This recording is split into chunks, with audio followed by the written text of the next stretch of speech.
I actually grew up in Sydney's outer western suburbs. I'm actually officially a Westie.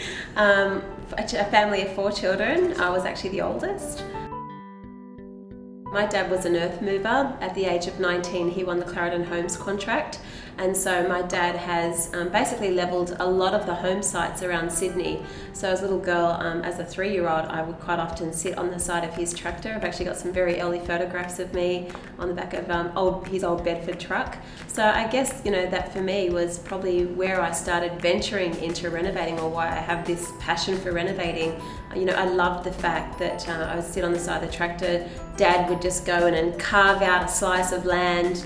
I guess it's about, creating something was going to be built there that, memories would be made for people. So my parents got divorced when I was 15, and it was through an unfortunate circumstance that they had to get divorced. So that was quite tough for me. I was the oldest in the family.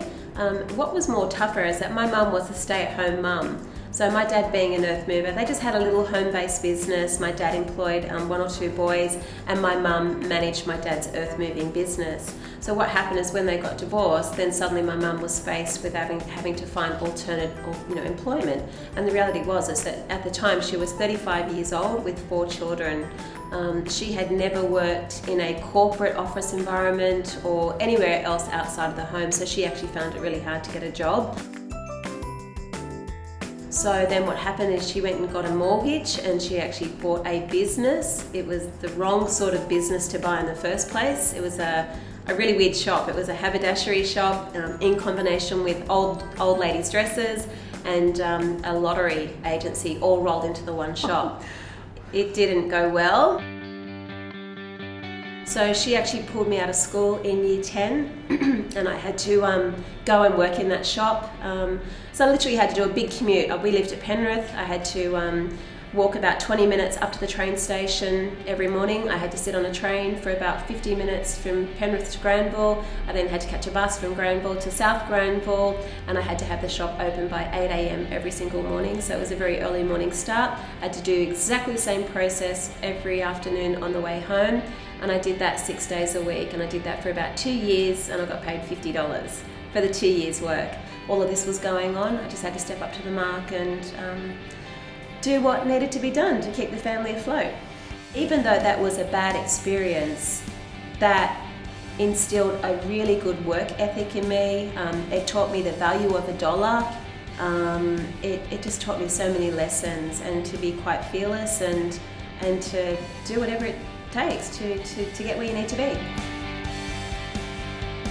I saved a little bit of deposit. I actually went and bought my very first house when I was 21. So I went in and bought an unrenovated house. It was actually on a main road, and I was actually scared out of my life. Every single night I would be in my bedroom. It was sort of fronting onto the main road, and I'd be scared that some semi-trailer was going to come smashing through the front window. So I sort of realised about a month or 2 afterward that it wasn't really the best type of property. So I actually got in and did a little cosmetic renovation, and I painted all the wrong colours and all that sort of stuff. I still managed to make money, so I sold it about 4 or 5 months later, and I made about $40,000. And then I actually moved that money into another unrenovated project as my own principal place of residence.